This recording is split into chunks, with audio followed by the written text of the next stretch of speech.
आज हम फिर कक्षा 11 और 12 के बच्चों के लिए विषय हिंदी के अंतर्गत रीतिकाल लेकर के आए हैं। रीतिकाल का जो समय है वो 1643 से 1943 माना जाता है। रीतिकाल को 3 भागों में बांटा गया है: रीतिबद्ध, रीतिमुक्त, रीतिसिद्ध। रीतिबद्ध, रीतिमुक्त, रीतिसिद्ध। रीतिबद्ध में केशव, भूषण, रीतिमुक्त में घनानंद, आलम और रीतिसिद्ध में बिहारी आते हैं। अब हम इसका वर्णन कर रहे हैं। रीतिकाल के कई अन्य नाम हैं। रीतिकाल का सबसे पहले जो नाम था उत्तर मध्यकाल था। तो उत्तर मध्यकाल को ही रामचंद्र शुक्ल ने रीतिकाल नाम दिया। उत्तर मध्यकाल को ही रामचंद्र शुक्ल ने रीतिकाल नाम दिया और जिसे इन्होंने रीतिकाल नाम दिया उसी को मिस्र बंधु ने अलंकृत काल कहा। इसी रीतिकाल को मिस्र बंधुओं ने अलंकृत काल कहा तथा विश्वनाथ प्रसाद ने इसे श्रृंगार काल कहा। विश्वनाथ प्रसाद मिश्र थे, इन्होंने इसे श्रृंगार काल नाम दिया।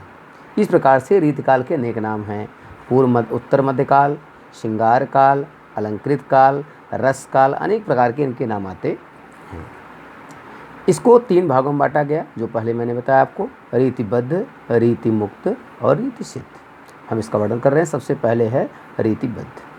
जो कवि रीति के बंधनों से बंधे हों, जो कवि रीति के बंधनों से बंधे हों, लक्षण ग्रंथों की रचना करते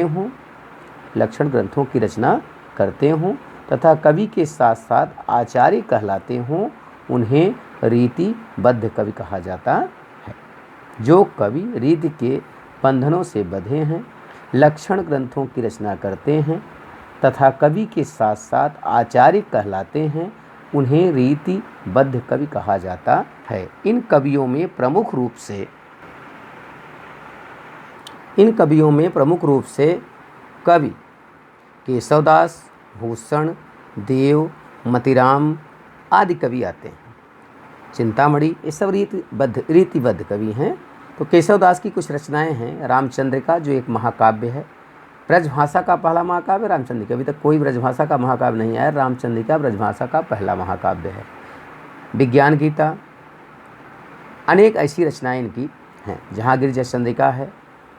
भूषण की रचनाएं शिवा बावनी, शिवराज भूषण, छत्रसाल दशक। देखिए, रीतकाल की एक विशेषता है कि रीतकाल के जितने कवि थे वो श्रृंगारी कवि थे, परंतु भूषण की एक विशेषता है कि भूषण रीतकाल की वीर रस के कवि थे। ये जो रचनाएं करते थे वो ओजपूर्ण रचनाएं करते थे, वीर रस से संबंधित रचनाएं करते थे, इसलिए इनको वीर रस का कवि कहा जाता है। इसके बाद रीतमुक्त कवि हैं।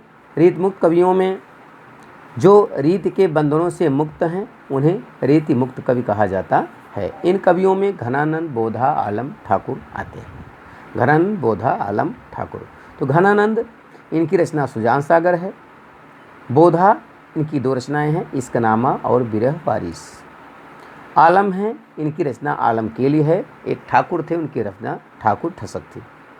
अब है रीतिसिद्ध।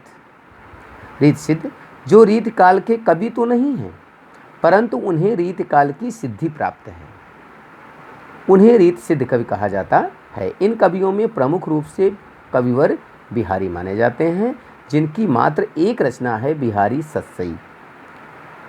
बिहारी की एक रचना है बिहारी सतसई, भक्ति और दोहे कहा जाता है, जिसमें 719 दोहे हैं। बिहारी सतसई में कितने दोहे हैं? 719। रीतकाल की प्रमुख भाषा जो थी वो ब्रज थी। रीतकाल में अधिकतम श्रृंगार रस में रचनाएं होती।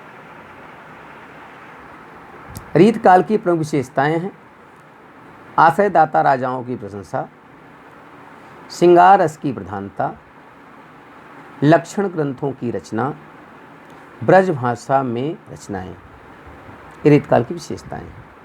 अब कुछ हम इसे संबंधित प्रश्न कर रहे हैं, आप लोग जिसको कमेंट बॉक्स में देंगे। कमेंट बॉक्स में आप लोग उत्तर देते नहीं, देना चाहिए आप लोगों को। बिहारी सतसई में दोहे की संख्या कितनी है? बिहारी सतसई में दोहों की संख्या कितनी है? प्रश्न नंबर 1 था।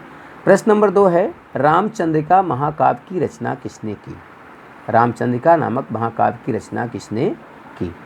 प्रश्न नंबर 3 है, रीति मुक्त 2 कवियों के नाम लिखिए। रीति मुक्त किन्हीं 2 कवियों के नाम लिखिए। प्रश्न नंबर 4 है, रीतिकाल को अलंकृत काल किसने कहा? रीतिकाल को अलंकृत काल किसने कहा? प्रश्न नंबर 5 है, शिवा बावनी नामक काव्य की रचना किसने की? शिवा बावनी काव्य की रचना किसने की? ये प्रश्न है। बाकी अगले पीरियड में। धन्यवाद।